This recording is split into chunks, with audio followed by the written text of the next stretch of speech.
There is a crisis brewing in America, a crisis that is putting your safety at risk, and it's coming to your neighborhood. For your safety and the safety of those you love, watch this brief video. When arrested, many accused defendants that are not a danger to society are released on their own recognizance. Those that are a flight risk or a danger to others are held in jail until trial. For the remainder, there are two options. A judge can either order release on bail, where the defendant pays bail or posting a bond, or the judicial system orders the defendant released to a taxpayer-funded government pretrial release program.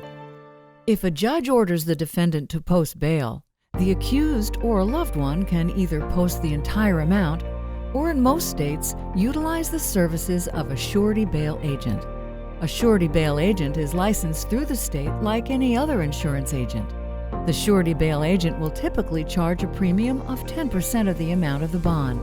The surety bail agent is then obligated to either ensure the defendant appears for all required court dates or forfeit the bond. If the defendant doesn't show for trial, then the bond forfeits and the surety bail agent is required to apprehend and return the defendant to jail or pay the entire amount of the bond.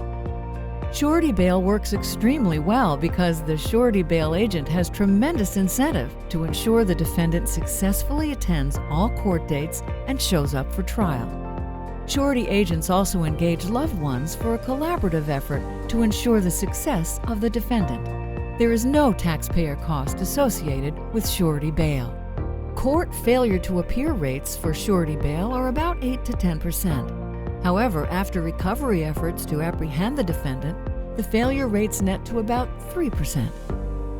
When surety bail is not used, the defendant enters a pretrial release program, which is essentially obtaining release from jail by signing a promise to appear, which is sometimes referred to as cashless bail.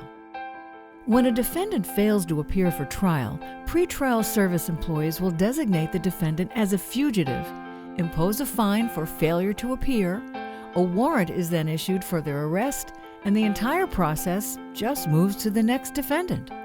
They do not attempt to apprehend because they just don't have the resources. In some jurisdictions, like Harris County, Texas, the failure to appear rate for cashless bail is about 50%.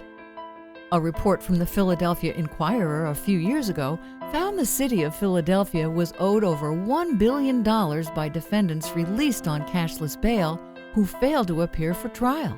While the missing taxpayer money is a very big problem for cities, it is far worse that fugitives were never brought to justice and are still on the streets committing crimes.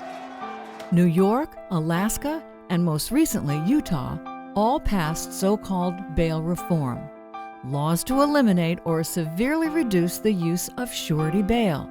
Within months, those legislators repealed those bail reform laws because crime rates, especially violent crime rates, went through the roof. Now, some members of Congress are pushing bail reform, which would repeat those same failures. They want to eliminate bail in federal courts and bribe states to eliminate bail in state courts. They want to force states to use only pretrial release programs, and this would mean higher failure to appear rates, more fugitives on the streets, more crime, more victims, and less justice. Tell Congress no to eliminating judicial discretion. Tell Congress no to so-called bail reform.